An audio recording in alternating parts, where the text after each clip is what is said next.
Restons debout juste un instant. Bien-aimé Seigneur, nous venons de nouveau en ta divine présence par le moyen de la prière. Et nous voulons tout d'abord te remercier pour tout ce que tu as fait pour nous, ainsi que pour ce grand amour que tu as mis dans notre cœur pour toi et pour ta parole. Seigneur, ce soir, ces gens que j'aime de tout mon cœur ont fait des sacrifices afin de venir dans cette pièce surchauffée et autres désagréments parce qu'ils aiment ta parole. Et ce soir, nous voulons prier pour les malades et les nécessiteux. Seigneur, puisse-t-il ne plus y avoir une seule personne faible au milieu de nous à la fin de la réunion, et récompense-les pour leur fidélité, Seigneur. Parle-nous au travers de ta parole, Seigneur, et affermis-nous alors que nous supportons l'opprobre. Quel privilège de faire cela. Nous le demandons dans le nom de Jésus. Amen. Vous pouvez vous asseoir.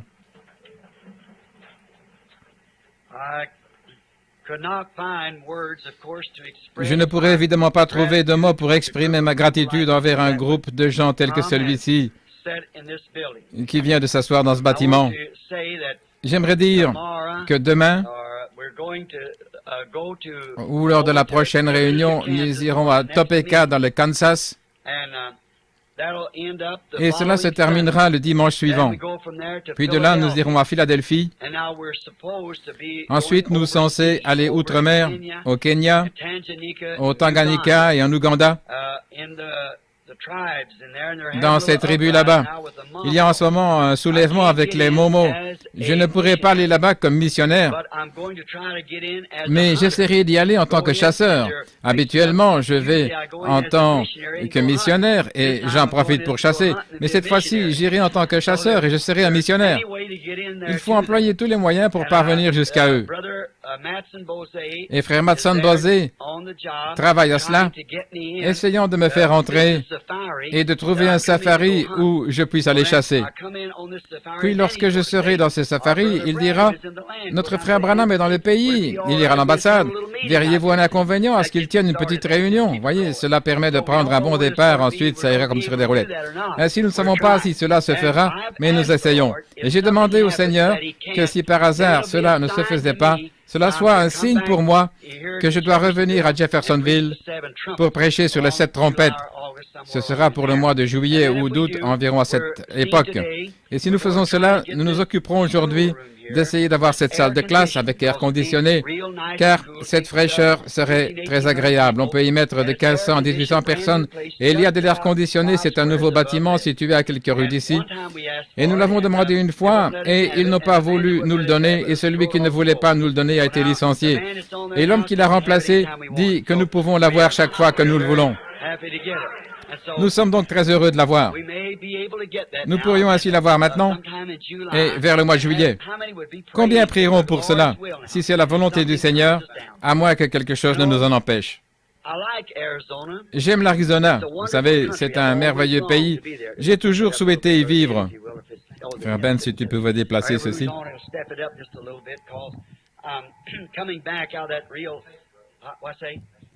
Qu'est-ce que vous dites? Ah, oh, ce sont les bandes. Oh, je suis désolé. Très bien, frère Ben. Quand je reviens ici depuis l'Arizona, je suis un peu enroué à cause du changement de climat. Ici, nous avons environ 87 à 90% et parfois même 100% d'humidité.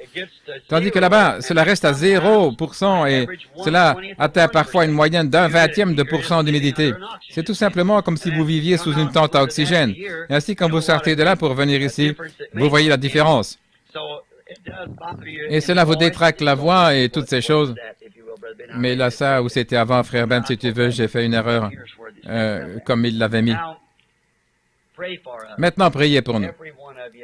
Chacun de vous. J'apprécie ce que vous faites pour moi.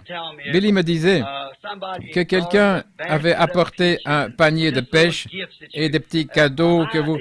Je ne pourrai jamais assez vous remercier. Je ne sais comment le faire. Et je me sens tellement indigne de prendre ces choses de votre part. Je prie Dieu qu'il vous bénisse, et je sais qu'il le fera, car il a dit, tout ce que vous faites à l'un de ces petits, c'est à moi que vous l'avez fait. Et Dieu vous bénira, j'en suis sûr. Et peu importe combien l'Arizona est un beau pays, il y a quelque chose qui me manque. C'est vous tous. C'est juste. Vous me manquez tous. Peu importe où je vais, ce n'est pas comme si c'était vous. J'ai des amis partout autour du monde, mais ce n'est pas vous tous. Il y a quelque chose en ce petit groupe qui est simplement, je ne sais pas, mais je pense à eux. Tucson, vous savez, c'est une ville touristique et les églises cherchent à attirer. Vous savez, c'est vraiment dur. Ce n'est pas très spirituel, car cette compétition est très forte et cela rend les choses difficiles. Si je pouvais vous avoir, vous tous, avec moi, plus l'église, pour aller vivre là-bas, je pense que ce serait très bien, vous voyez. Mais je suppose que tant que ceci restera une église et que vous continuerez à venir, je viendrai ici jusqu'à ce que Jésus revienne. Priez donc pour moi, ainsi que je l'ai dit il y a un moment. Ce n'est pas mon intention de répéter cela, mais lorsque je suis devant vous, je deviens nerveux, mélancolique et sentimental et aussi instable. C'est ma nature d'être ainsi. Et cela me déchire intérieurement. Mais de savoir que partout où je vais, je ne connais pas un seul groupe sur terre qui me soit aussi attaché que celui-ci.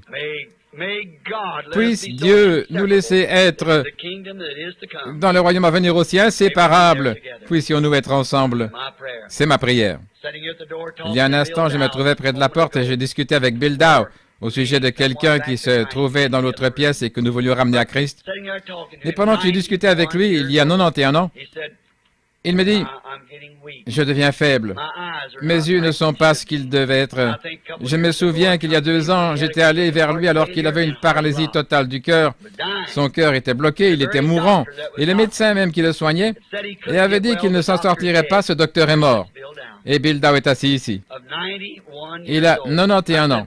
Je lui dis, Billy, pour ce qui est du travail et des choses ainsi, tu n'es plus d'aucune utilité, mais je me demande si le Seigneur ne t'a pas donné des forces parce que tu aimes tant les réunions.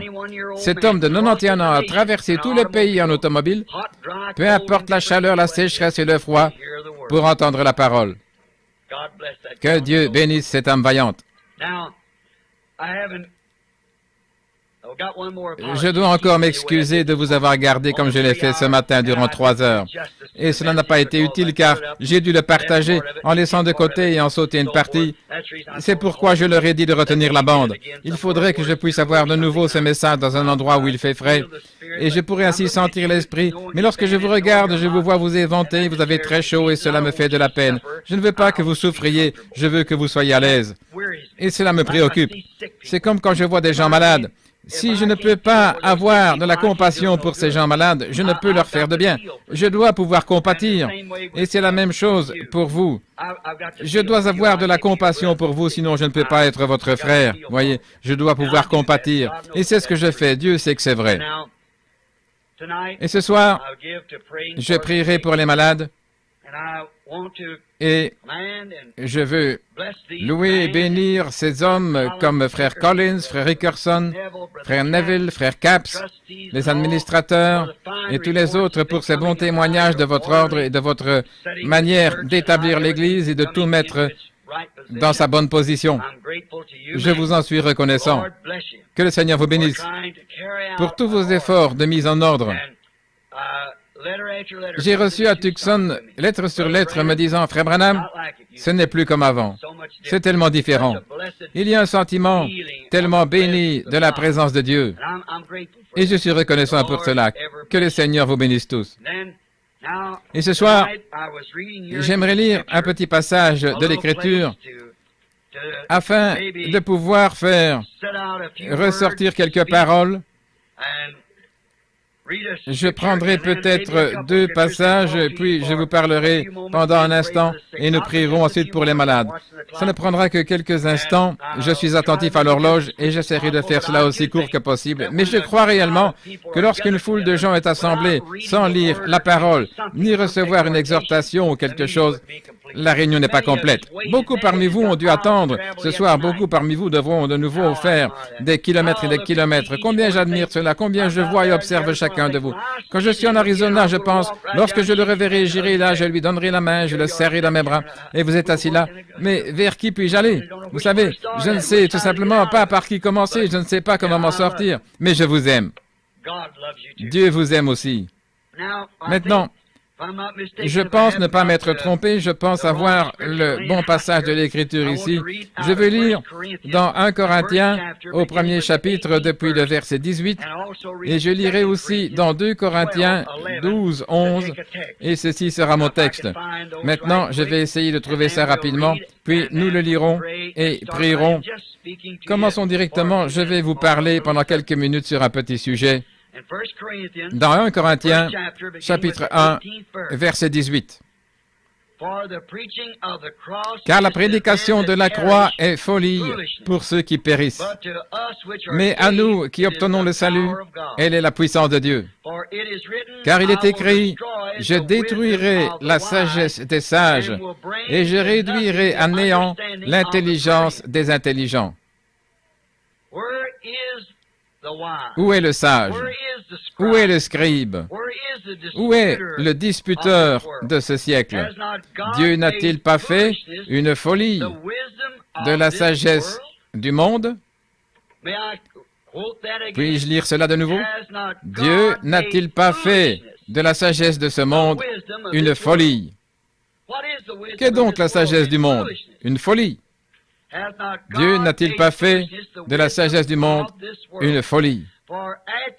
Car après la sagesse de Dieu, le monde, par la sagesse, n'a pas connu Dieu. Mais il a plu à Dieu, par la folie de la prédication, de sauver ceux qui croient. Puis-je lire de nouveau ce verset? Écoutez attentivement. Car après la sagesse de Dieu, le monde, par la sagesse, n'a pas connu Dieu. Il a plu à Dieu par la folie de la prédication de sauver ceux qui croient.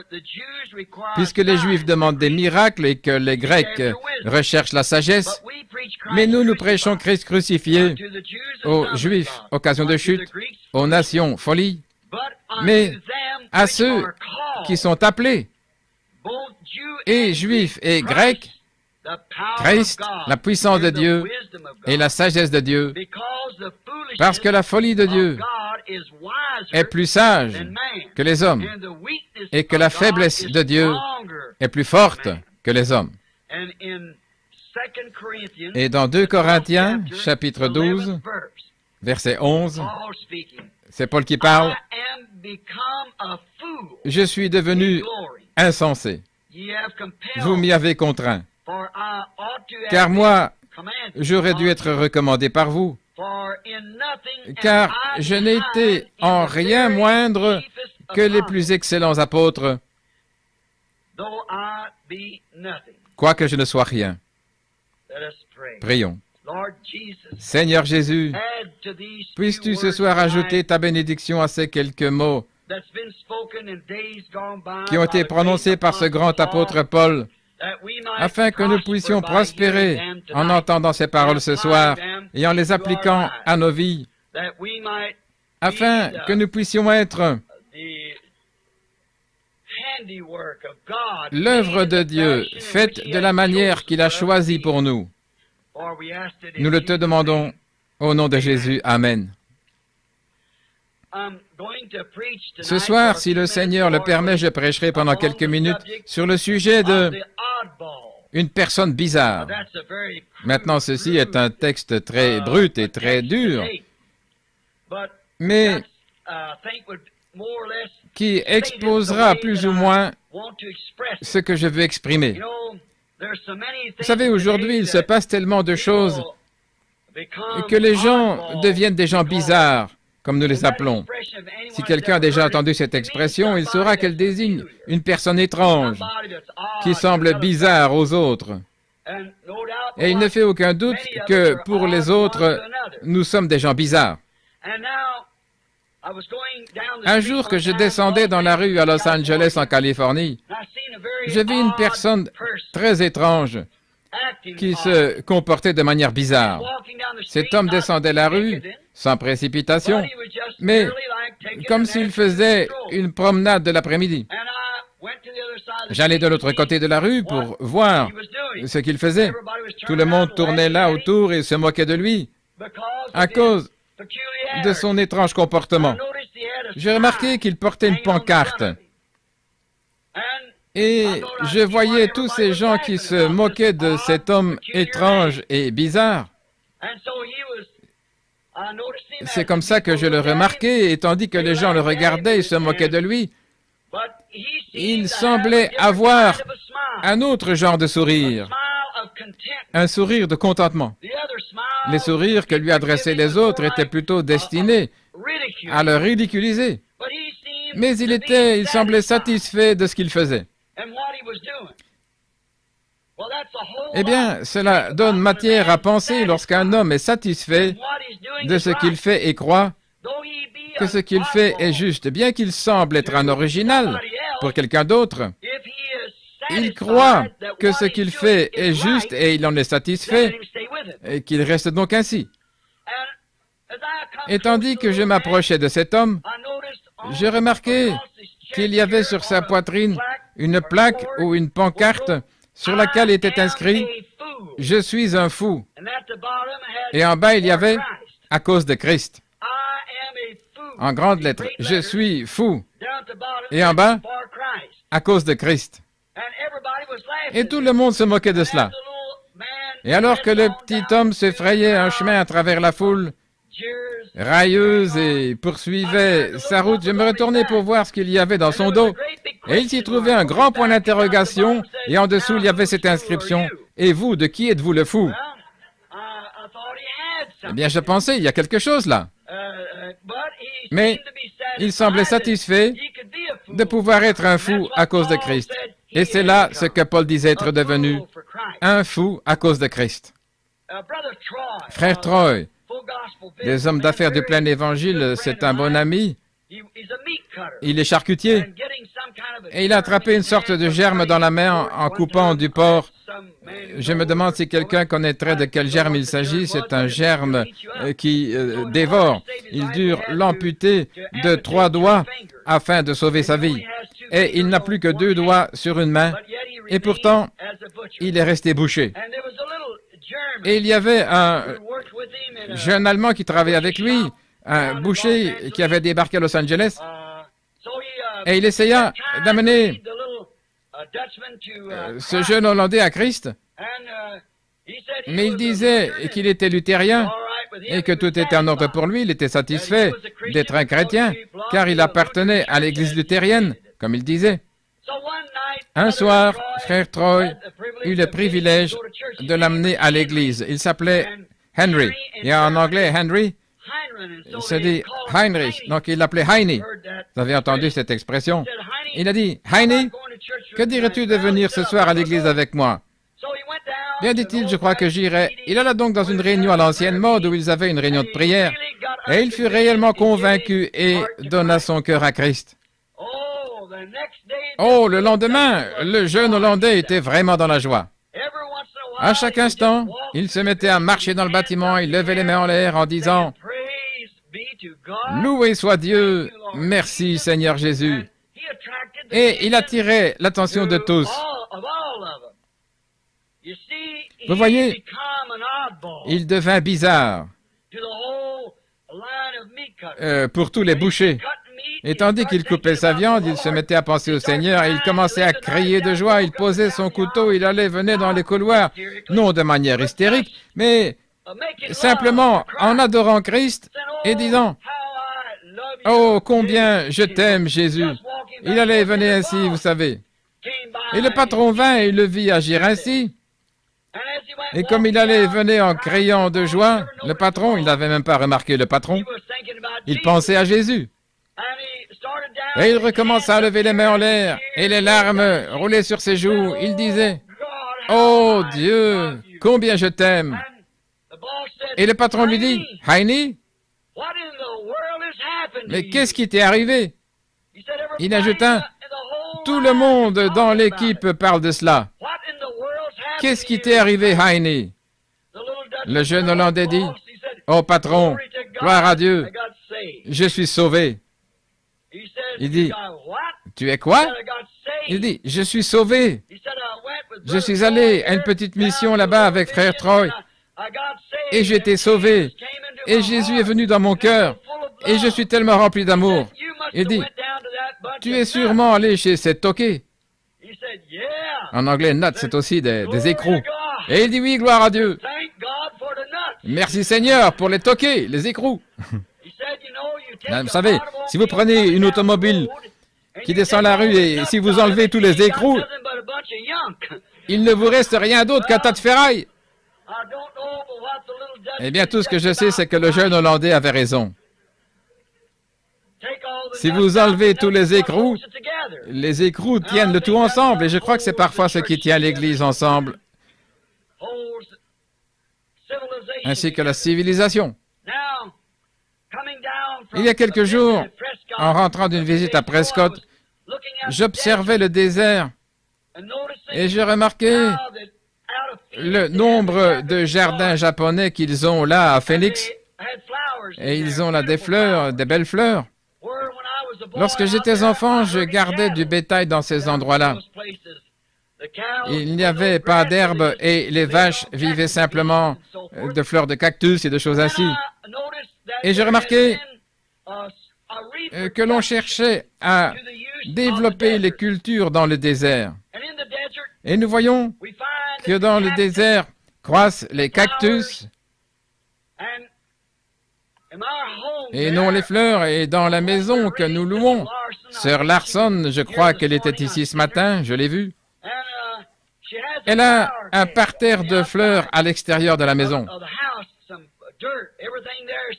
Là, il n'y a que du sable. Elle a donc mis de la terre dans des plates-bandes à fleurs de chaque côté du duplex. Et je dois sortir chaque matin pour arroser ces fleurs. Si je ne les arrose pas, elles meurent. Et puis je dois utiliser un spray afin de les préserver des insectes qui pourraient les dévorer. Et si vous allez juste un peu plus haut, à environ 10 mètres de là, des fleurs poussent. Elles poussent dans le désert et vous pourriez creuser 10 mètres de profondeur et ce ne serait rien d'autre que de la poussière. Il n'y a pas d'eau du tout, rien. Rien que de la poussière. Et qui les vaporise? Vous voyez? Celles qui se trouvent dans les parterres de fleurs, si vous négligez de les vaporiser et de les arroser, les termites ou les punaises, les poux les dévoreront. Mais les poux ne peuvent toucher celles qui sont là-bas dans le désert. Et elles n'ont pas non plus besoin d'être soignées et arrosées tous les jours. C'est une production du Créateur. Les autres sont une reproduction hybride. Et je crois que la raison pour laquelle le christianisme est devenu aujourd'hui une folie pour les hommes, c'est que nous avons un paquet de reproductions et non d'authentiques chrétiens. Nous avons un tas de reproductions qui doivent être soignées, vaporisées, afin de rester dans l'Église. Je peux imaginer la toute première Église, ce qu'ils étaient, et la comparer avec la reproduction d'aujourd'hui.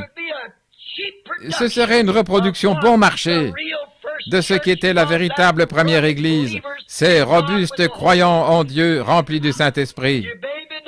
Vous n'aviez pas besoin de les soigner, vous n'aviez pas besoin de les féliciter, ni de dire que vous les prendriez dans votre communauté. Aujourd'hui, s'ils sont fatigués, ils iront ailleurs et vous en faites des diacres s'ils quittent leur Église pour venir ici. Ça, c'est une reproduction hybride. Je pensais à la peinture originale de Michel-Ange. Je crois qu'il s'agit du Dernier souper. Je crois que c'est lui qui a fait ce tableau. Réalisez-vous ce que vous coûterait cette peinture originale? Un nombre incalculable de milliers de dollars ne pourrait acquérir cet original, car Il est au-dessus de tout prix. Sa valeur est si élevée. Mais vous pouvez en acheter une reproduction bon marché pour environ 2 $. C'est pourquoi aujourd'hui les gens ne peuvent comprendre la vigueur des vrais, des authentiques croyants. Ceux-ci deviennent pour eux des toqués, des cinglés. Vous savez, le monde suit tellement ses ornières jusqu'à chaque instant. Vous avez besoin d'un toqué pour le redresser. Prenez quelqu'un d'un peu différent entre en scène et il devient un toqué pour cette génération. L'autre jour, je réfléchissais et me demandais qui aujourd'hui est capable, qui n'est pas un toqué. Vous êtes toujours un toqué pour quelqu'un. Je crois que le monde devient complètement fou. Saviez-vous que c'est maintenant le temps où les gens ne peuvent plus distinguer ce qui est juste de ce qui est faux, ni la vérité de l'erreur? Saviez-vous que les politiciens ne peuvent plus distinguer ce qui est juste de ce qui est faux? Voyez-vous, comme ils restent silencieux face à ce vote concernant le retour de la Bible dans l'école, ils ne savent pas de quel côté le vent de la politique va souffler. Pensez à cela. J'ignore comment cela se passe maintenant en Indiana, mais dans l'État de l'Arizona, il est contraire à la loi de lire la Bible à l'école. Je pense qu'il en est de même en Indiana, ainsi que dans la quasi-totalité des États-Unis, parce qu'une femme incroyante a changé tout le programme.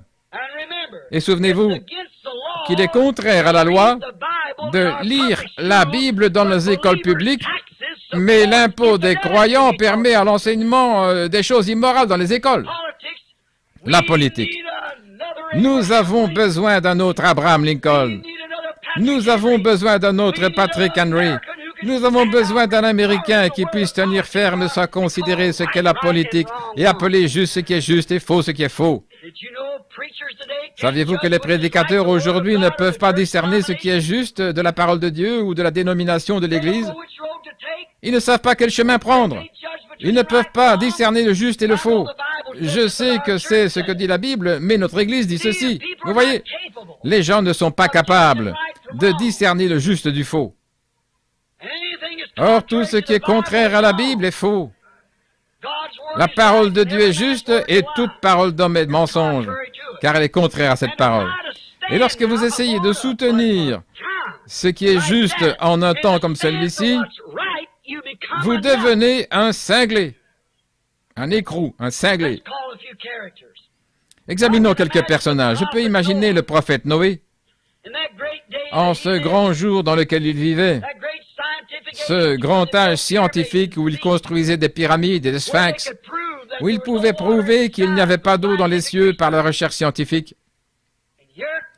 Et voici ce vieil homme là-bas qui disait, « De la pluie va tomber des cieux. » Noé était un cinglé pour cette génération. Il devint un toqué. Pensons à Moïse.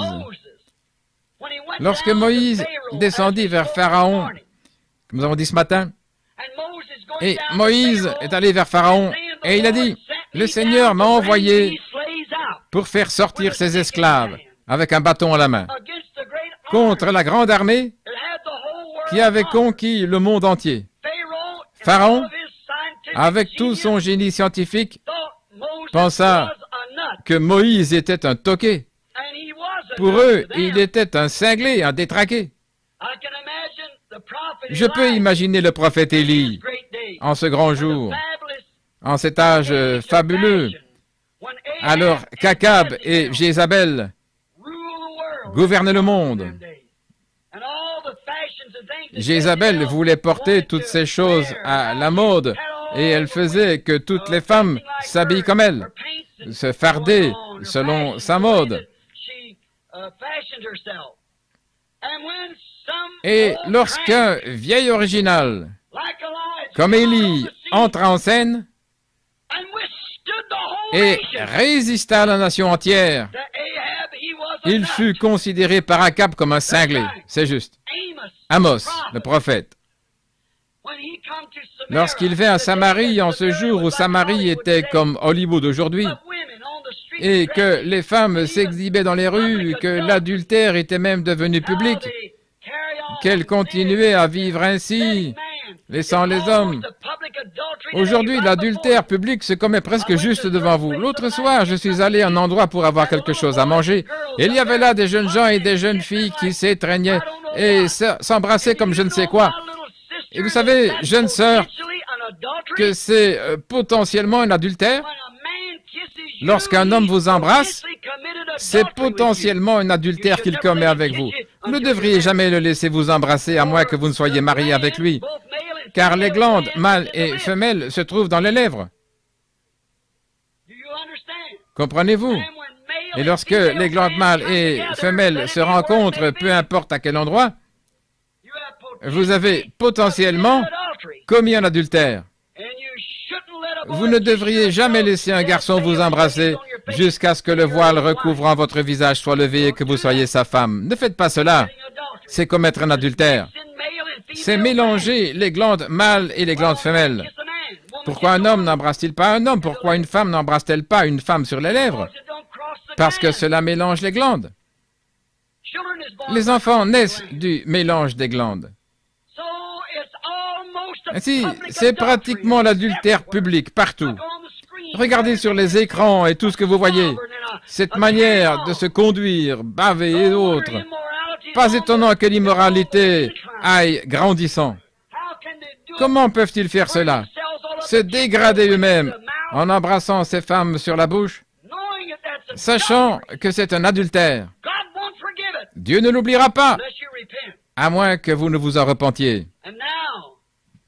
Et maintenant, lorsque se leva ce grand prophète Amos, il est considéré comme un prophète mineur car on a peu d'écrit de lui, mais il avait la parole du Seigneur et il jeta les regards sur cette ville et il vit ces parcs où les hommes passaient leurs bras autour des femmes et les femmes passaient leurs bras autour des hommes, tout simplement un Hollywood moderne. Et il marchait dans cette ville disant « Repentez-vous, sinon vous périrez ». C'était un toqué. Il s'était presque présenté à eux comme un fou. Lorsque Jean-Baptiste entra en scène, il était considéré comme un fou par les dénominations religieuses de ce jour. Il avait eu l'occasion de devenir un sacrificateur, de suivre les traces de son père. Mais il refusa de le faire. Dieu l'avait gardé hors de ses credos et de ses dénominations, car son travail était trop important. Il devait annoncer la venue du Messie. Et comme il n'avait rien à faire, ni avec les pharisiens ou les sadducéens, qui que ce soit, il rejeta le groupe entier et dit, « Ne commencez pas à dire, nous avons Abraham pour père, car je dis que de ces pierres, Dieu est capable de susciter des enfants à Abraham. » Aux yeux du monde religieux de son jour, il était un peu toqué, c'est juste. Lorsque Jésus entra en scène, il fut aussi un toqué pour le peuple religieux de son jour. Car ils dirent, « Tu es un Samaritain, tu as perdu l'esprit, tu es fou. » Autrement dit, c'était un homme insensé. Voilà ce que notre Seigneur et Sauveur était pour ce peuple. Il n'est pas étonnant que Paul, qui avait été instruit par Gamaliel dans le but d'être prêtre, sacrificateur, qui avait eu un jour l'occasion de devenir un grand prêtre, sur le chemin de Damas, il a été renversé par une lumière surnaturelle. Il leva les yeux et comme il était juif, il savait que cette colonne de feu était ce qui conduisait son peuple. Et il dit, « Seigneur, qui es-tu » Il a dit, « Je suis Jésus. » Et lorsqu'il renonça à son éducation, il abandonna toute la théologie qui lui avait été inculquée dans les écoles. Il devint un simple prédicateur des rues. C'était un toqué. Il a dit, « Je suis devenu un fou. » Et les gens pensaient qu'il était fou, hors de lui. Il a dit à Festus, « Je ne suis pas fou. » Simplement, il connaissait le Seigneur. Mais connaître le Seigneur dans un groupe religieux, j'espère que vous ne manquerez pas ceci. Connaître Jésus aujourd'hui, au milieu d'un groupe religieux, fait de vous un toqué. Ça n'a pas changé. Je pourrais m'étendre longuement là-dessus, mais je vais me dépêcher pour la ligne de prière. Martin Luther, ce petit prêtre allemand, prit un jour le pain de la communion le jeta sur les marches et il dit, ceci n'est pas le corps de Jésus-Christ. Et c'est tout simplement du pain qu'on a fait cuire là-bas. Il déclara aussi que le juste vivrait par la foi. Il était un toqué aux yeux de l'Église catholique. Il aurait pu être assassiné pour cela. Mais c'était un toqué. Et ils le laissèrent simplement tout seul. Il était devenu un détraqué pour cette génération. John Wesley, pendant la grande période de l'immoralité anglaise, lorsque le réveil wesleyen entra en scène, le monde entier était corrompu. Il y avait de l'immoralité partout. L'Église anglicane avait tellement dégénéré qu'il n'y avait plus de réveil, selon la pensée calviniste. Et John Wesley entra en scène,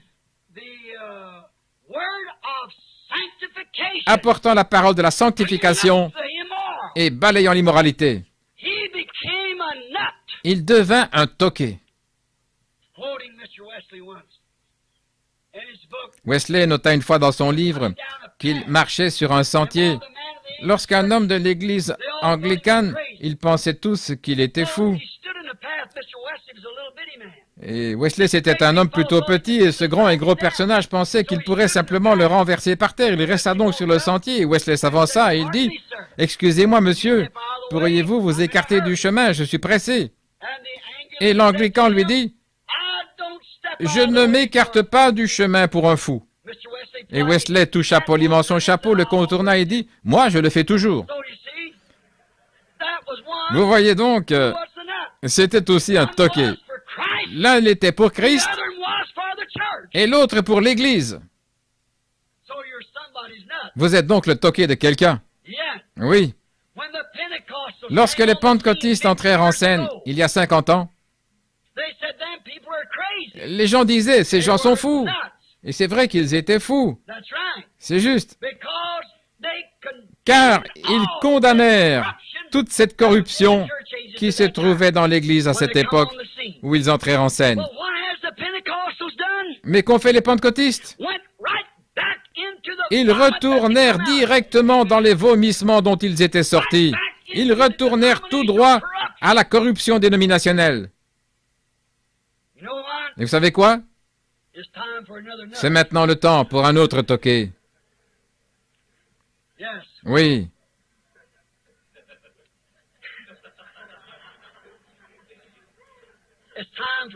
C'est maintenant le temps pour un autre. C'est juste. Remarquez. Un toqué, un écrou. C'est le même mot en anglais. Avant d'avoir un boulon correspond à cet écrou. Et cet écrou est vissé ou fileté au boulon par un pas de vis, sinon il ne s'adapte pas. Remarquez. Tout ce qui était au jour de Noé était vissé au message de l'Évangile. Noé, le toqué, les attira dans l'arche. Cela dépend de ce qu'est votre pas de vis, de ce à quoi vous êtes vissé. Si vous êtes vissé au monde, c'est lui qui vous attirera. Si vous êtes vissé à la parole, c'est elle qui vous attirera. Cela dépend de ce à quoi vous êtes vissé. Ça dépend du toqué que vous voulez suivre. Mais Noé étant toqué avec la parole de Dieu était un toqué pour l'âge scientifique et religieux dans lequel il vivait. Et il attira dans l'arche tous ceux qui étaient prédestinés. C'est-à-dire le boulon qui avait été fait avant l'écrou. Le boulon doit être fileté selon l'écrou. Satan, lui aussi, a des boulons et des écrous. Ce sont des boulons et des écrous des royaumes de ce monde. Pharaon était tout autant un toqué aux yeux de Moïse que Moïse l'était pour Pharaon. Pharaon, avec toutes ses astuces scientifiques, avait attiré sa nation à lui-même. Noé, en étant un toqué pour Dieu, attira l'Église vers la terre promise. C'est Moïse. Ça dépend de quelle manière vous êtes vissé. Il attira l'Église hors d'Égypte, comme Noé avait attiré l'Église hors du monde dans l'arche. Moïse attira l'Église hors d'Égypte vers la terre promise de Dieu. Maintenant, faites attention, car ces écrous et ces boulons se ressemblent tous. Observez simplement le pas de vis. Dans Matthieu 24, 24, il dit que cela séduirait même presque les élus. À présent, les Américains et les dénominations du monde entier ont besoin d'un toqué. Les méthodistes, les baptistes, les presbytériens sont tous dispersés dans ceci ou cela, et tous se combattent mutuellement. Mais après tout, ils sont tous vissés au même boulon. C'est pourquoi Dieu leur a donné un boulon et leur a envoyé un écrou, le Conseil mondial des Églises. Cela les réunit tous ensemble. C'est juste.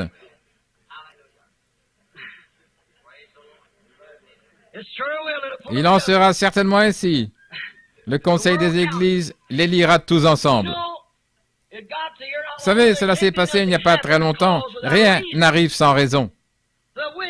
Les femmes veulent ôter leurs vêtements. Elles veulent porter des shorts. Et elles veulent continuer d'appartenir à l'Église.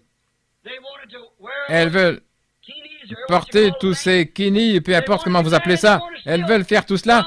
Et elles veulent continuer d'appartenir à l'Église. Elles veulent pousser des cris, brailler, danser et adorer. Voilà leur adoration. Maintenant, si j'avais le temps, je vous prouverais cela.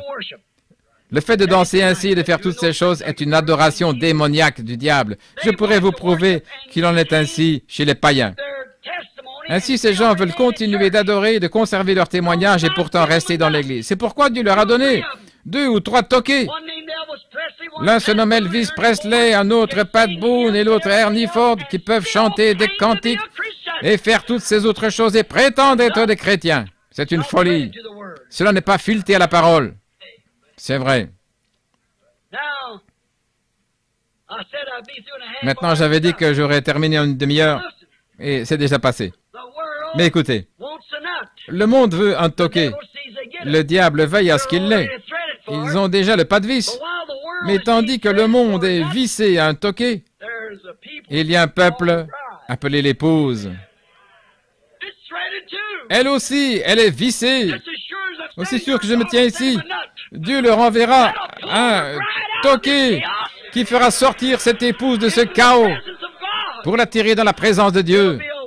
Ce sera un toqué, un écrou vissé à la parole. Il y a quelques jours, un critique là-bas à Tucson m'a dit, à Tucson, vous savez, certains font de vous un toqué et d'autres font de vous un Dieu. Et je dis, eh bien, en somme, ça va très bien ainsi. Je savais qu'il essayait de me critiquer. Il dit, les gens pensent que vous êtes un Dieu. Et j'ai dit, eh bien, je savais que les gens ne font pas cela. Mais je savais qu'ils ne comprendraient pas cela car ils se trouvent de l'autre côté, vous voyez. J'étais donc sûr qu'ils ne comprendraient pas cela. Aussi, je lui dis, ce n'est pas très éloigné de la parole de Dieu, n'est-ce pas? Je lui fis simplement savoir que nous n'étions pas perdus, que nous savions où nous étions, que nous savions quelle sorte de voile nous avions et quelle sorte de vent soufflait sur ces voiles et nous savions quel était notre pas de vis et quel était notre écrou et où nous étions. Je dis, ceci n'est pas tellement contraire à la parole de Dieu, n'est-ce pas? Je dis, souvenez-vous que lorsque Dieu envoya Moïse vers les enfants d'Israël, il en fit un Dieu. C'est juste. Et il fit d'Aaron, son frère, un prophète. C'est juste. Jésus dit que tous les prophètes étaient des dieux.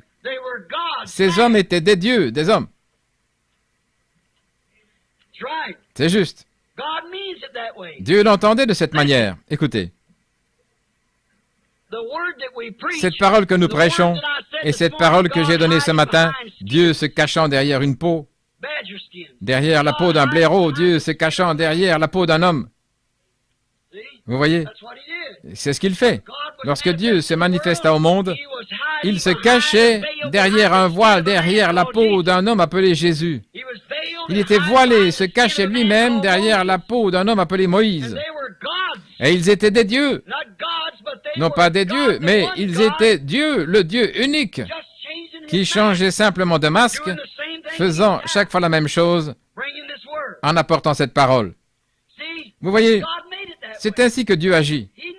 Il sait que l'homme doit voir quelque chose. Nous sommes tous nés dans le monde. Comme je vous l'ai dit ce matin, personne n'aurait osé suivre Moïse là-haut. Dieu n'a jamais traité avec deux personnes. Il traite toujours avec une seule personne. Toujours. Nul n'aurait osé imiter Moïse. Cela aurait signifié la mort naturelle. Essayez de l'imiter et d'aller avec lui dans cette colonne de feu. Ainsi, tous les gens ne naissent pas de manière à pouvoir entrer dans ce surnaturel. Mais Dieu en place sur la terre comme ambassadeur afin de le représenter. Et Dieu ordonne à cet ambassadeur d'aller dans ce grand surnaturel inconnu et de discerner et extraire tout ce que l'esprit naturel ne peut percevoir.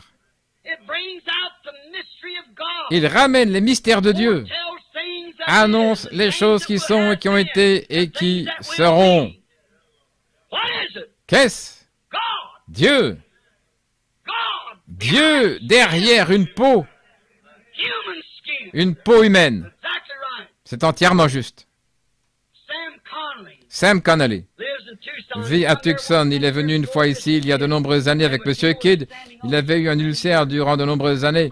Il en avait été guéri. Lorsque je suis allé là-bas dernièrement, Sam souffrait d'un calcul.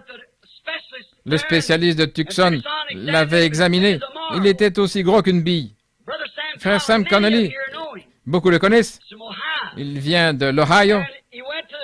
Il est allé vers le médecin et lui dit, « Sam, prépare-toi pour la semaine prochaine, je vais ôter cette pierre. » Ça devait être 2 jours plus tard. Et il dit, « Ne puis-je pas faire passer cette pierre, docteur? » Il dit, « C'est impossible.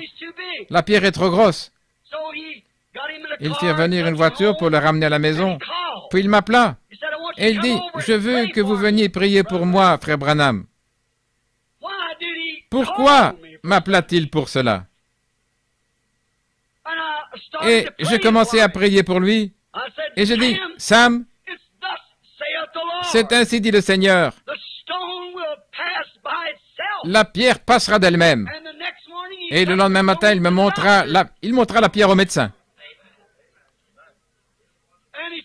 Et ce dernier dit, « Monsieur Connolly, je ne comprends pas comment c'est arrivé. » Et il dit, « Je suis un croyant en Dieu. Et Dieu a fait passer la pierre. Il me l'a ôtée. » Le médecin avait de la peine à le croire, tout comme il avait eu de la peine à croire que cette grosse tumeur avait disparu du côté de ma femme. Vous êtes au courant de ça.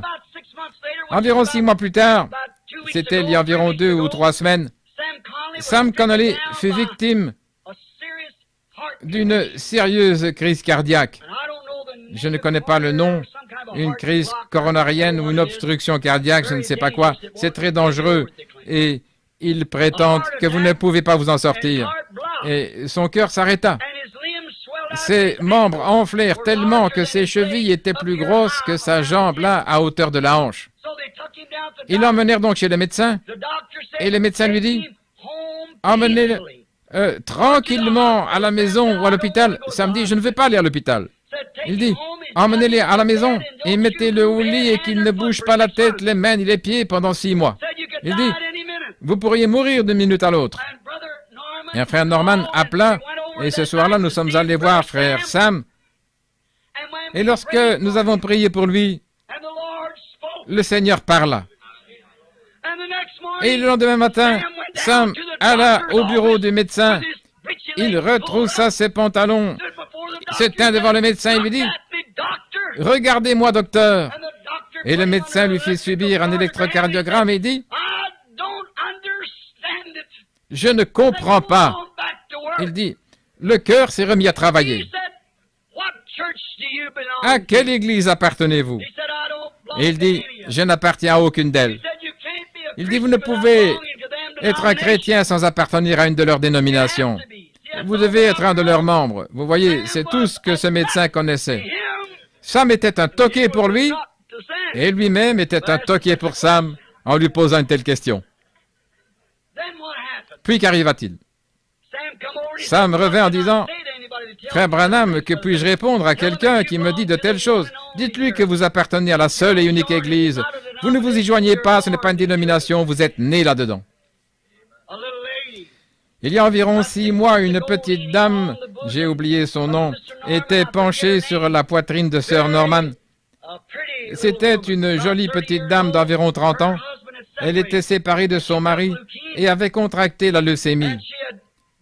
Elle se trouvait dans une condition telle qu'elle pouvait tout juste aller et venir. Son état empira finalement à tel point que les médecins la firent s'aliter et les médecins la visitèrent jusqu'à ce que vienne le temps où ils lui donnèrent jusqu'au mercredi suivant. Avant mercredi, elle serait morte.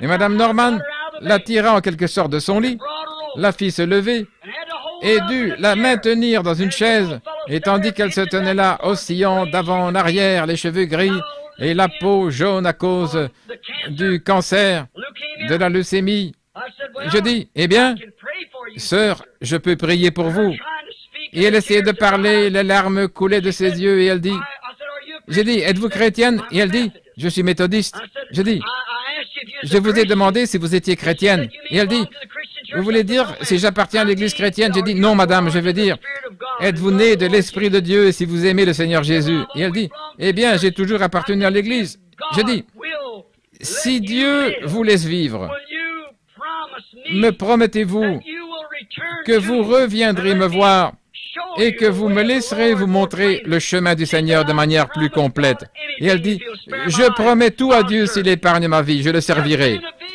Une vision vint juste à ce moment-là disant, « Ainsi dit le Seigneur, ne te prépare pas, déchire les affaires que tu avais préparées pour le jour de ta mort après-demain. » C'était lundi, elle devait mourir le mercredi. « Tu ne mourras pas. » Dimanche dernier, il y a une semaine, j'étais assis dans la pièce avec elle.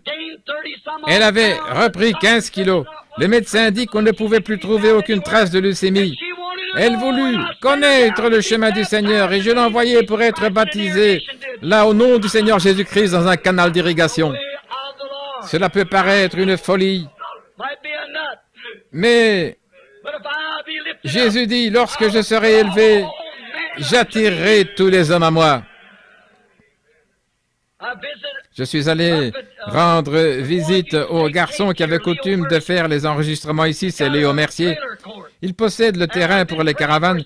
J'avais été prié pour des gens et j'ai prié pour une petite dame qui s'appelait Locard, je crois.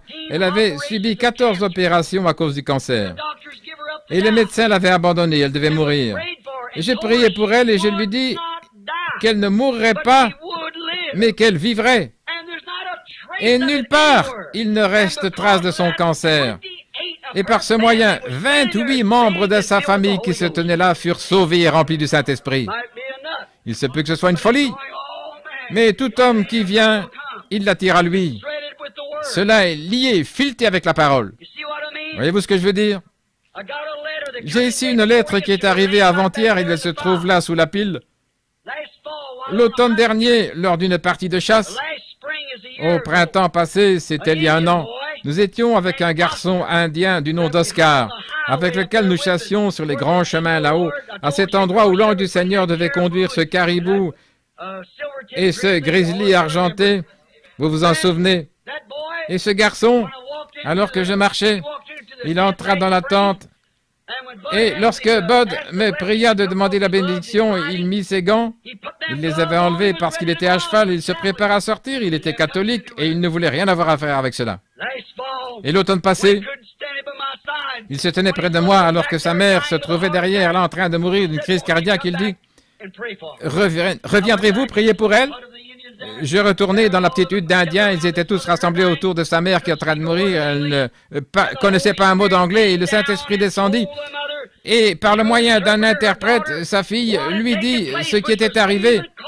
Il l'appela même par son nom. Il lui dit qui elle était, de quelle tribu elle venait et comment cela se passerait. Et elle fut guérie à l'instant même.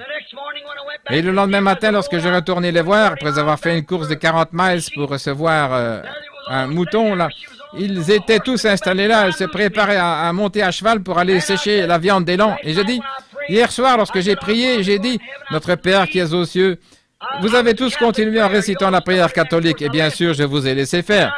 Et je dis, maintenant je vais simplement remercier Dieu. Nous ne récitons pas des prières, nous prions. Et elle dit, nous ne sommes plus catholiques.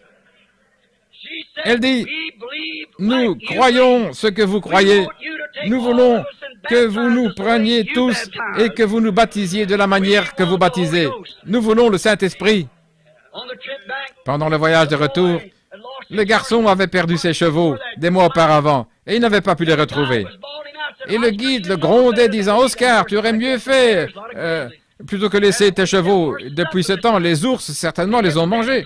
Et Oscar restait près de moi et un soir, il me dit, puis-je vous demander quelque chose? J'ai dit oui. Et il dit, Frère Branham, priez que Dieu me rende mes poneys. Et j'ai dit, Bud dit qu'un ours les aura dévorés. Il a dit, Frère Branham, demandez à Dieu que Dieu rende ses poneys à Oscar. J'ai dit, tu crois ça, Oscar? Il dit, je le crois. Dieu a rétabli ma mère. Dieu vous dit où se trouve l'ours, où se trouve le gibier. Ce Dieu qui sait où se trouve le gibier, sait où se trouvent mes chevaux. Il y a un an, alors que je me tenais là derrière avec Fred Softman, il est ici ce soir, et mon fils Billy Paul, le Saint-Esprit descendit. Je dis, Oscar, tu retrouveras tes poneys. Ils se trouveront dans la neige. Et voici cette lettre qui m'a été écrite la semaine dernière et que j'ai reçue vendredi. Maintenant, elle se trouve ici dans cette pile. Frère Branham, Oscar a retrouvé ses poneys dans la neige.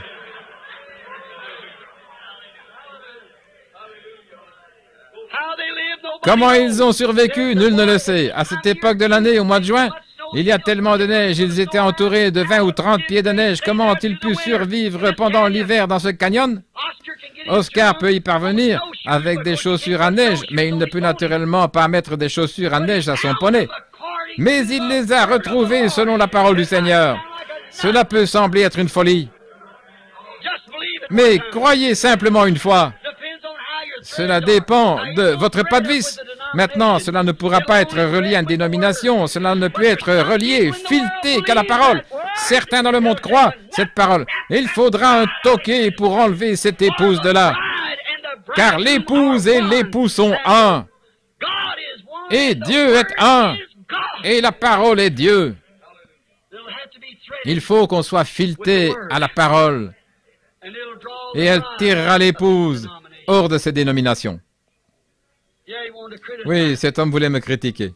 Vous savez, cela me rappelle ce que nous avons dit ce matin. Dieu se cache derrière une peau, derrière la peau d'un homme. Une petite histoire, puis je terminerai. Je suis désolé de vous avoir gardé depuis déjà 45 minutes.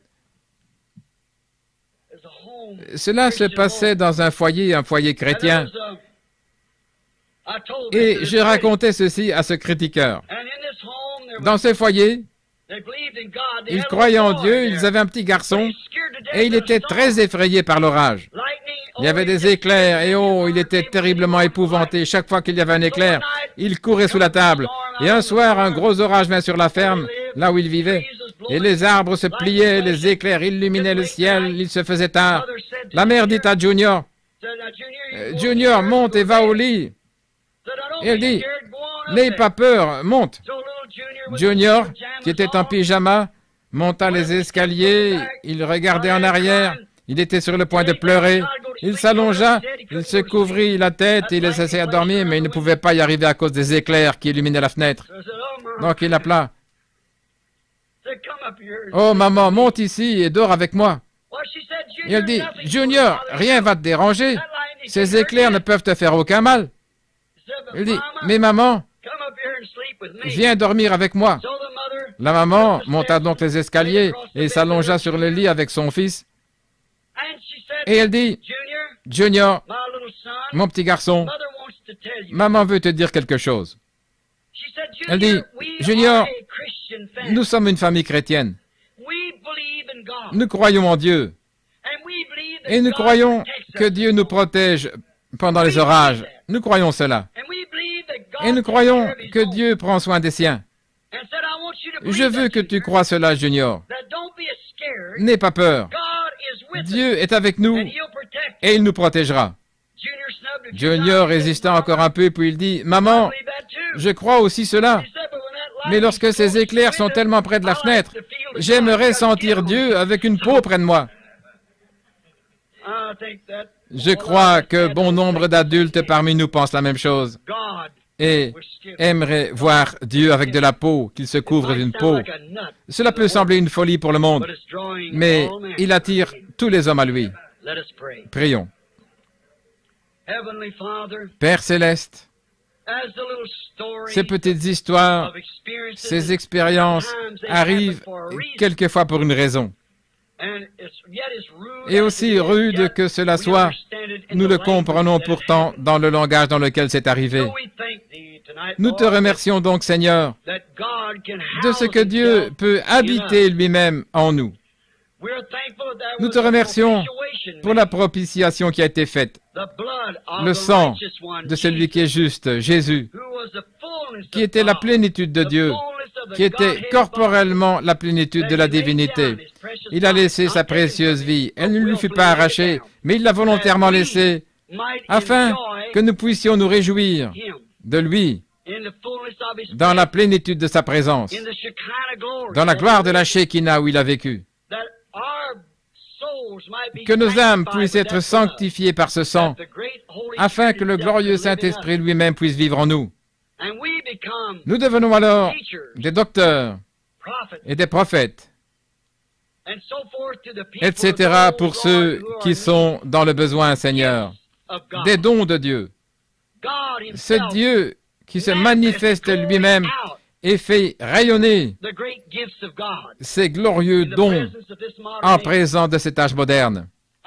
Et cette expression un peu rude, Seigneur, d'être un toqué ou un cinglé. Et nous savons qu'en ce jour, où le monde et l'Église suivent chacun son ornière, se joignant simplement à de nouvelles églises et nouvelles dénominations, un homme qui va de l'avant avec la parole est considéré comme un toqué, comme une personne dérangée. De même que le grand apôtre Paul qui avait été formé pour être un théologien, un prêtre, et qui dit pourtant être devenu un fou pour la gloire de Dieu. Il abandonna son instruction qui permettait aux gens d'écouter des paroles recherchées. Il dit être venu non avec une supériorité de langage, ni avec la sagesse humaine, afin que leur foi ne repose pas sur cette sagesse de l'homme. Il avait prophétisé que l'Église deviendrait ce qu'elle est aujourd'hui. Après mon départ, des loups entreront et n'épargneront pas le troupeau. Mais il leur dit être venu à eux avec la puissance et manifestation du Saint-Esprit, afin que leur foi soit en Dieu.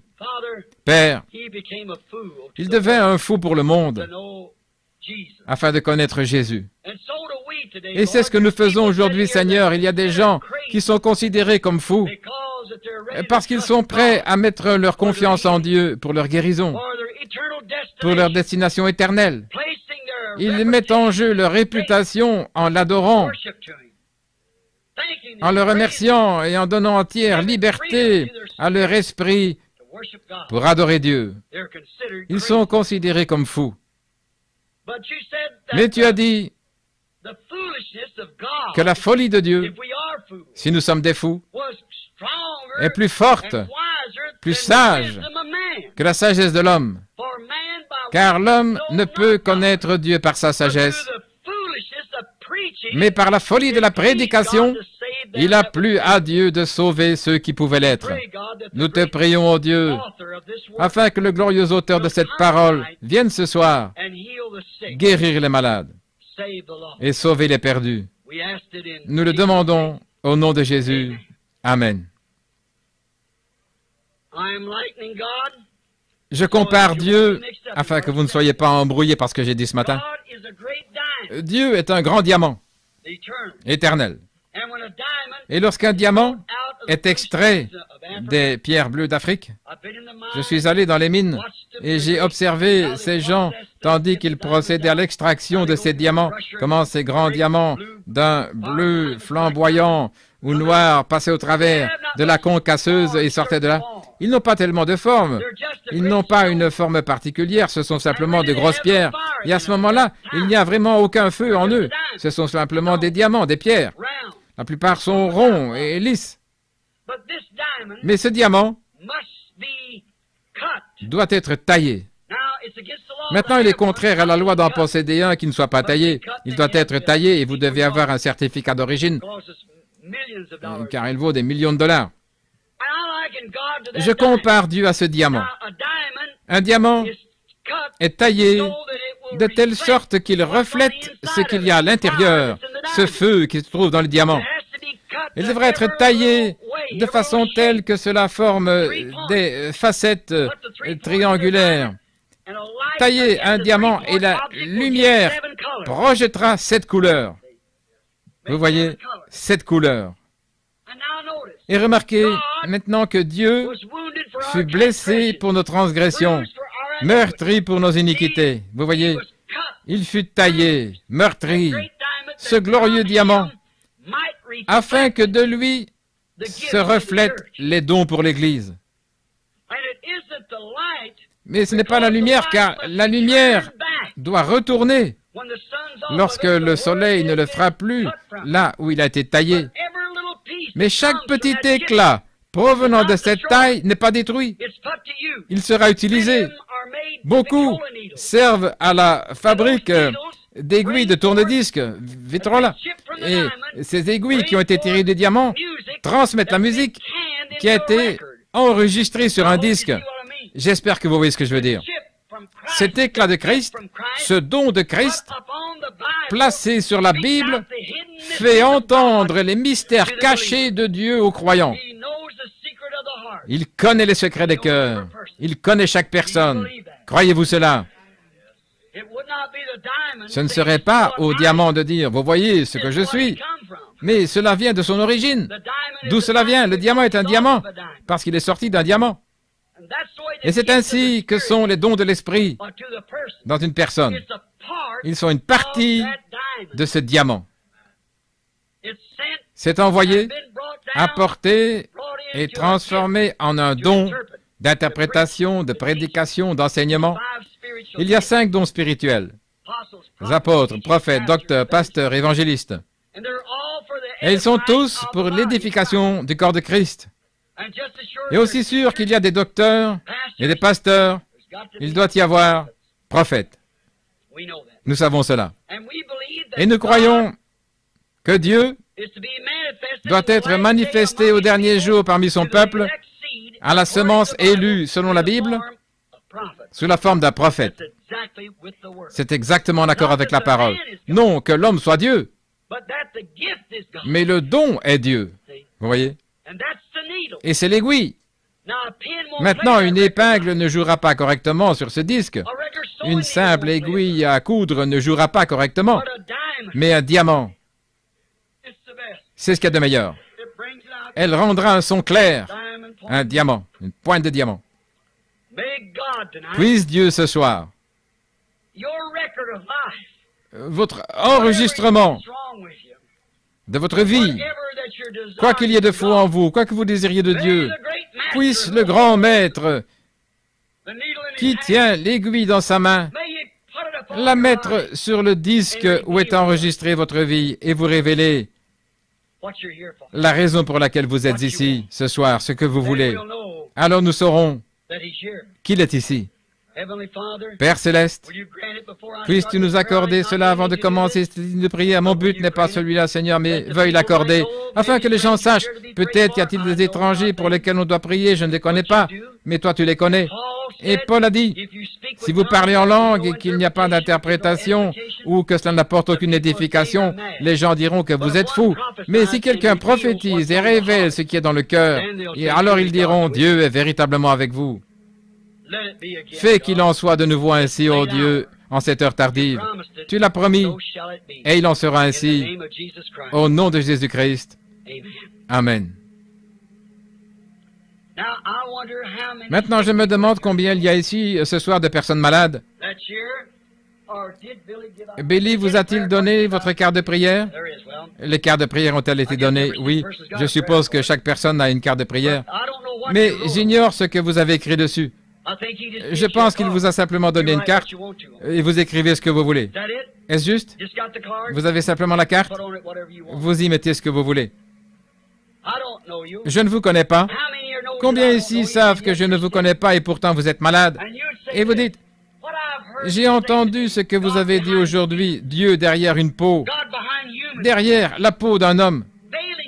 Dieu se voile en lui-même. Mais si vous aviez des yeux spirituels, vous les ouvririez, vous le verriez. Vous verriez qui il est. Et vous croiriez que Jésus a dit, celui qui croit en moi, les œuvres que je fais, il les fera aussi. Et il en fera de plus grandes, car je m'en vais au Père.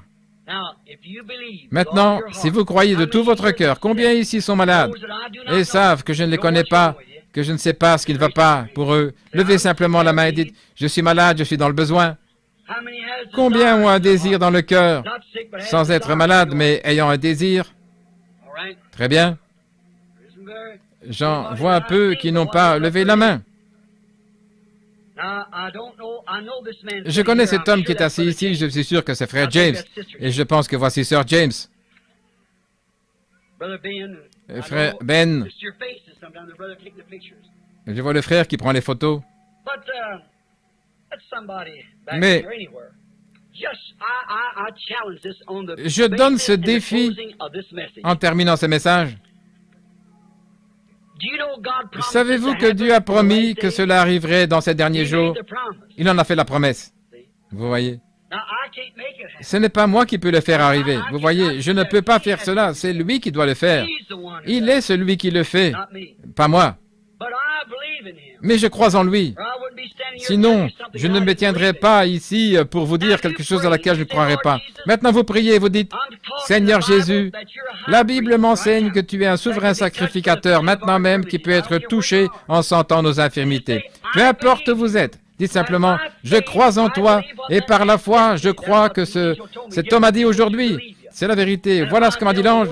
Amène les gens à te croire. Et si je prononce la parole de Dieu, ce n'est pas moi que vous croyez, c'est la parole que vous croyez. Si ce n'est pas en accord, alors ne croyez pas. Mais si vous croyez que c'est la parole, alors quelle que soit la chose, priez.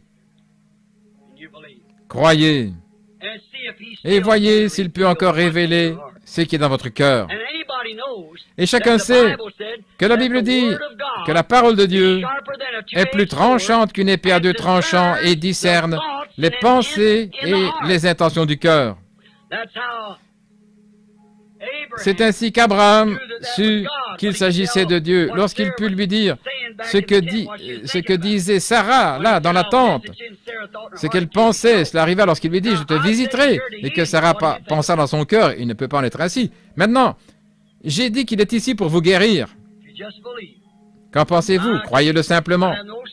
Je n'agis pas d'une manière particulière, notre Père Céleste le sait. Je dois simplement voir, et ce que je vois, je le dis. Ce que je ne peux pas voir, naturellement, je ne le dis pas. Mais il demeure toujours Dieu. Cela augmenterait-il votre foi s'il le faisait? Quand je prêche ainsi, cela me déconcerte un peu. Mais il est ici. J'en suis conscient.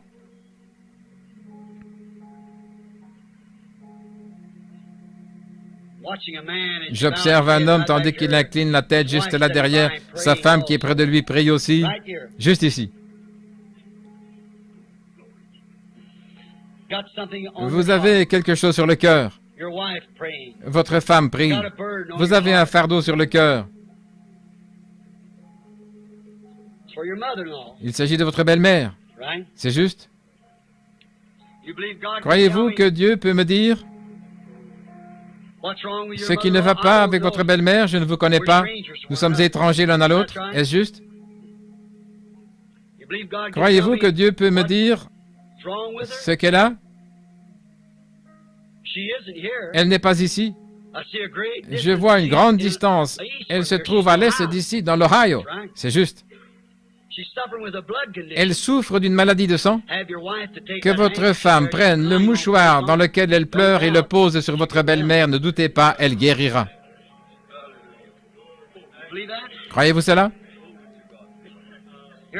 Voici une petite dame assise juste devant moi. Elle pleure. Quelque chose ne va pas avec son enfant. Je ne sais pas. Non, ce n'est pas quelque chose qui n'aille pas. Elle a simplement un désir. Elle désire recevoir le baptême du Saint-Esprit. C'est ainsi dit le Seigneur. Croyez, mon enfant, vous allez le recevoir.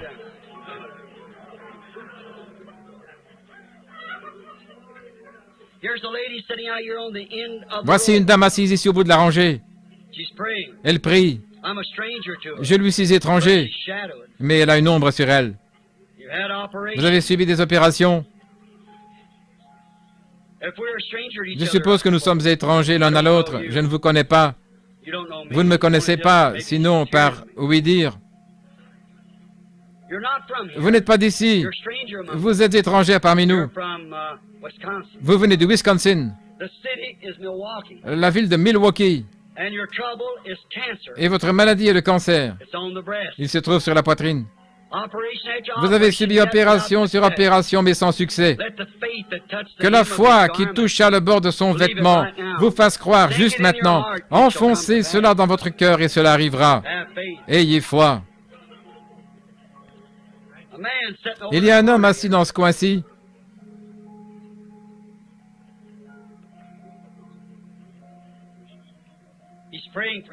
Il prie pour sa mère. Il m'est étranger. Je ne le connais pas. Mais il prie pour sa mère, qui a la même chose qu'avait la dame, un cancer. Elle en est effrayée. Vous priez aussi pour un homme. Et cet homme a des problèmes de dos. Je vois qu'il est intoxiqué. C'est un alcoolique. C'est votre frère. Vous n'êtes pas d'ici. Vous venez de l'Illinois. Croyez-vous que Dieu peut me dire quel est votre nom? Farmer. Est juste, levez la main. Croyez.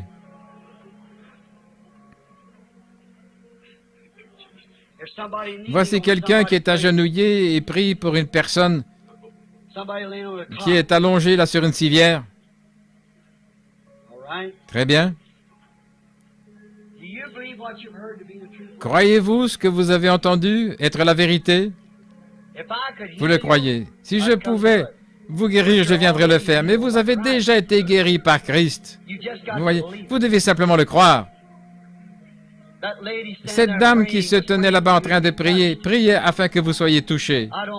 Je ne vous connais pas, mais Dieu vous connaît. Vous venez aussi de l'extérieur de la ville. C'est juste. Vous venez de l'Illinois. C'est exact.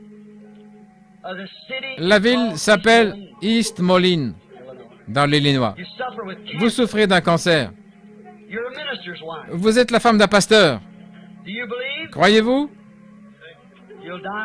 Vous mourrez allongé là. Pourquoi ne l'accepteriez-vous pas, lui, ce soir, en disant, « Je peux l'accepter dans mon cœur. En mettant ma foi au-dessus de tout ce qui est ici, je crois que je suis guéri. Je suis en la présence de Dieu. » Levez-vous, croyez, rentrez à la maison et soyez guéris. La voici. Croyez-vous de tout votre cœur? Louons Dieu. Père céleste, nous te remercions pour toute ta bonté et ta grâce. Nous te remercions, car tu es toujours ici, au milieu de tout ce trouble, de ce monde qui est perverti. Tu es ici, malgré tout cela. Seigneur, que ton esprit demeure toujours avec nous. Nous voyons que tu es ici, ô Dieu, dans une peau humaine, venant dans les cœurs humains, pour donner la foi, et la révélation, et la vision. Tu es Dieu dans ton Église, Dieu dans ton peuple. Nous te remercions pour cela, Seigneur. Et puissent tous croire ce soir d'un même accord et être tous guéris. Je te le demande au nom de Jésus-Christ. Amen. Combien de ce côté ont des cartes de prière? Que ceux qui sont de ce côté aillent là derrière et viennent au milieu de cette allée. Que ceux qui sont dans cette allée aillent là-bas. Prenez simplement votre place. Venez juste ici. Dès que ceux-ci auront fini, que cette file vienne par l'autre côté. Les anciens, venez ici, frère Roy. Que le Seigneur vous bénisse. Je ne savais pas que vous étiez assis ici. Je veux que les diacres de l'Église viennent tout de suite, s'ils peuvent y parvenir, là où ils sont. Venez ici pour donner un coup de main. Je veux que chacun pour qui on va prier lève la main et répétez ceci après moi. Seigneur, je crois. Viens en aide à mon incrédulité. Je crois que dans ta présence, tandis que je suis ta parole, et que des mains seront posées sur moi ce soir, je vais accepter ma guérison. Au nom de Jésus, Amen. Que Dieu vous bénisse. Observez maintenant. La prière de la foi sauvera le malade. S'ils imposent leurs mains aux malades, ils seront guéris. Il a dit à Noé qu'il allait pleuvoir, mais il n'a jamais dit, dès qu'on aura prié pour toi, vous irez bien. Il a dit, ils seront rétablis. Il a dit à Noé qu'il allait pleuvoir, il n'avait jamais plu pendant 120 ans, mais il a plu. Il a dit à Abraham qu'il aurait un bébé avec Sarah, et ce n'est pas arrivé avant 25 ans. Mais il a dit à Isaïe qu'une vierge concevrait. Rien ne se passa pendant 800 ans, mais elle conçut. Est-ce juste?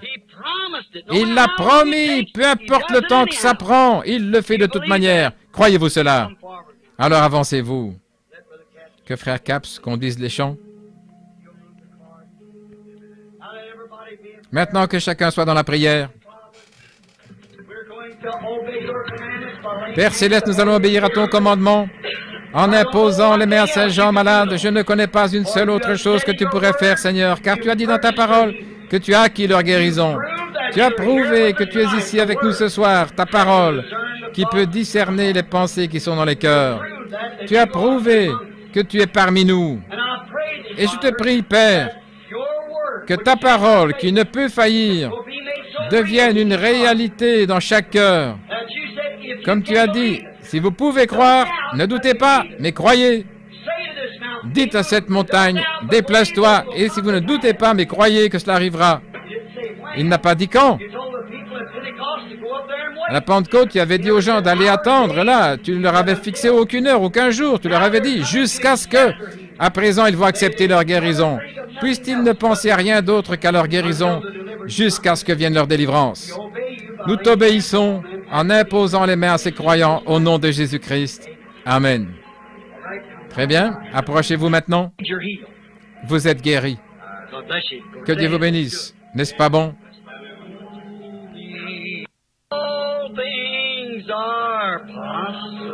Tout est possible. Crois seulement. Crois seulement.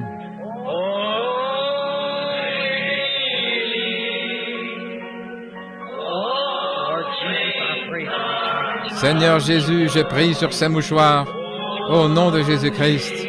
Amen. Je me demande si nous pourrions changer les paroles. Maintenant, je crois.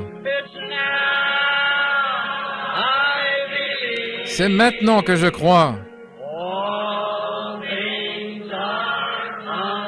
Tout est possible.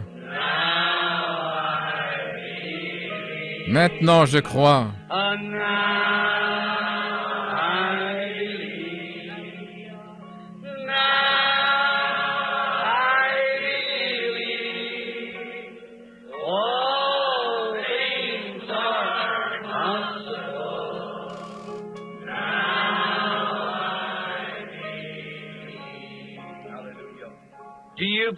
Croyez-vous que ce qui a été souhaité et demandé sera accordé?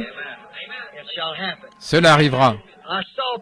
Il y a quelques instants, j'ai vu passer dans la file quelques-uns de mes amis italiens de Chicago. Combien connaissent Sœur Bottozzi de Chicago? Eh bien, vous savez, réellement, elle a eu un choc nerveux mental très grave. Mais l'autre matin, lors du déjeuner des hommes d'affaires chrétiens de Chicago, j'ai dit à cette sœur, sous l'inspiration du Saint-Esprit, elle revenait de ce côté et ne pouvait même pas se tenir debout. Et je lui ai dit, sœur, vous ne vous en débarrasserez pas immédiatement, mais vous irez bien. Cela peut prendre 18 mois ou 2 ans. Dans cet espace de temps, vous serez guéri. L'autre jour, tandis que je parlais avec elle, je l'entendis témoigner. Elle était tellement heureuse, elle n'avait jamais été si heureuse de sa vie. Elle était en train de conduire sa voiture et elle n'était pas tranquille. Il semblait que la présence de Dieu l'avait quittée. Naturellement, c'était mental, les nerfs, vous savez. Et tout à coup, un flot de joie déferla sur elle, et la puissance du Saint-Esprit était sur elle. Elle pleurait, elle criait. Ce fut un grand moment pour elle. C'était il y a environ 3 ou 4 semaines, et je l'entendis témoigner dimanche avant celui-ci, et elle disait, Frère Branham, lorsque je suis rentré, j'ai noté ce que vous aviez dit en repassant cette bande, et je vis que cela faisait exactement 18 mois depuis ce jour-là. Amen. L'aimez-vous? N'est-il pas merveilleux? Maintenant, le même Saint-Esprit qui peut prédire exactement par sa parole, sans avoir failli une seule fois tout au long de ces années, a essayé ce soir de vous faire découvrir que Dieu n'est pas quelque objet éloigné ni quelque chose d'historique. Il est vivant au temps présent. C'est sa parole manifestée. Il s'est caché derrière un voile humain dans son Église, se révélant lui-même par votre foi et par ma foi qui se rejoignent ensemble, formant l'unité de Dieu. Je ne peux rien faire sans vous. Vous ne pouvez rien faire sans moi. Et nous ne pourrions rien faire non plus sans Dieu. Ainsi, ensemble, cela fait l'unité, la connexion. Dieu m'a envoyé dans un but, vous le croyez, et cela arrive. C'est exactement ainsi. C'est confirmé à la perfection. Peu importe ce qui ne va pas avec vous, ce que quelqu'un a dit. Si dans votre cœur, vous croyez que vous irez bien, rien ne pourra vous arrêter. C'est ce qu'il a dit. Et il a dit, le ciel et la terre passeront, mais mes paroles ne passeront point. Croyez-vous cela? Combien prieront pour moi lors des autres réunions, tandis que je m'en fais? C'est moi qui ai besoin de prières. Vous voyez, tout le monde m'a rejeté, sauf vous. Et pourtant, il y a des semences là-bas. J'ai envoyé une lettre en Afrique du Sud. Ils ne veulent pas me laisser venir, à moins que je ne signe un papier m'engageant à baptiser chacun 3 fois en avant et 3 fois en arrière, une fois pour le Père, une fois pour le Fils, une fois pour le Saint-Esprit, et à enseigner que c'est la doctrine. Je leur ai écrit une lettre en disant, tout au long de ces dernières années, le Saint-Esprit a essayé de me faire retourner en Afrique. Il veut utiliser mon ministère là-bas, où en un après-midi, 30 000 personnes acceptent Christ. Souvenez-vous que le sang de ces âmes retombera sur vous et non sur moi. Je vous ai offert de venir, mais vous ne le voulez pas. Je me demande ce qu'il en sera en ce jour où Jésus, le Fils de Dieu, sera rejeté de l'Église, où la parole sera rejetée. Mais en tout cela, il continue à se faire connaître lui-même à son peuple. N'êtes-vous pas reconnaissant? Et ce soir, j'ai posé les mains sur ces femmes, les unes jeunes, les autres âgées, sur ces jeunes hommes, des hommes âgés, et je pensais, en étant en sueur comme ça, ils sont assis là, en train d'écouter la parole que le reste du monde considère comme une folie. Vous voyez, ce sont eux les boulons, vous voyez. Dieu est ici pour visser le tout, pour vous arracher à votre maladie. C'est une promesse de la parole. Souvenez-vous que cela va commencer à se resserrer. Je les attirerai. Lorsque je serai élevé, je les attirerai. Il les retirera du milieu du monde. Certainement, il le fera. Croyez simplement, ayez foi en lui. N'ayez pas de doute. Priez pour moi. Lorsque vous n'aurez plus à prier pour personne, souvenez-vous simplement de moi. Et alors,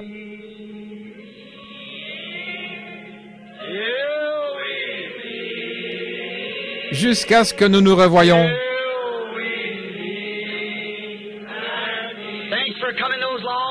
Au pied de Jésus. Merci d'être venu de si loin. Que Dieu vous protège alors que vous rentrerez à la maison. Saluez tous les chrétiens. Saluez-les de la part de ce groupe ici. Que la paix de Dieu repose sur vous. Shalom. Que Dieu soit avec vous jusqu'à ce que nous nous revoyions.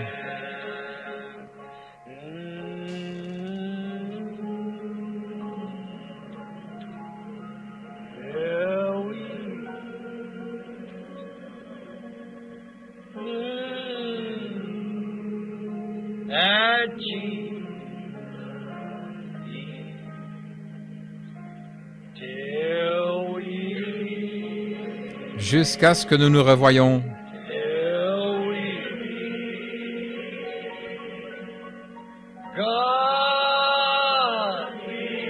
Que Dieu soit avec vous jusqu'à ce que nous nous revoyions. Je suis tellement content. Vous voyez, il y a beaucoup de choses que je ne connais pas, mais il en est d'autres que je connais. Je suis tellement reconnaissant pour vous. Je suis tellement reconnaissant d'être associé avec vous. Je suis tellement heureux d'être l'un de vous. Que Dieu soit avec vous. Il le sera. Il ne vous abandonnera jamais. Il ne vous délaissera jamais. Il ne vous quittera jamais. Vous êtes passé de l'autre côté du voile maintenant. Ce soir, je suis tellement content de voir Frère Palmer. C'est l'un de nos pasteurs associés ici en Géorgie. Frère Junior Jackson doit être dans la salle quelque part. Là-bas dans le coin, nous sommes contents de l'avoir. Frère Don Ruddle, assis là. Oh, il y en a tellement, je ne sais pas. Si j'ai oublié quelqu'un, Frère Ben Bryan. Et beaucoup d'autres sont ici. Il y a notre cher Frère Collins. Nous sommes tellement heureux de vous avoir tous ici.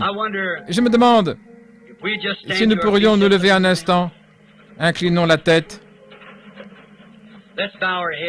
Courbons la tête maintenant.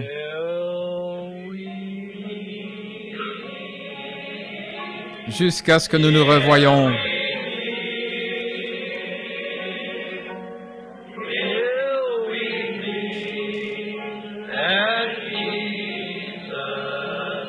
Aux pieds de Jésus.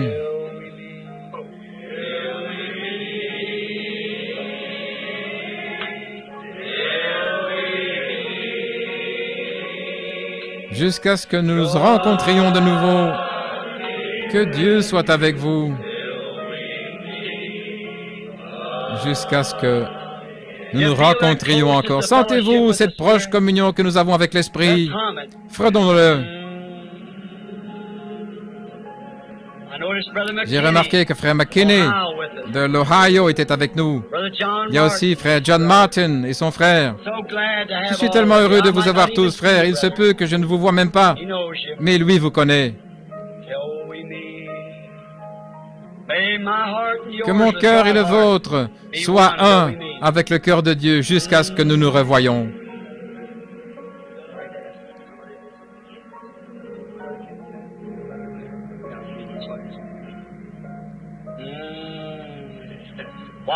Tandis que nous inclinons la tête pour la prière, que chaque pasteur sache que nous sommes heureux de sa présence.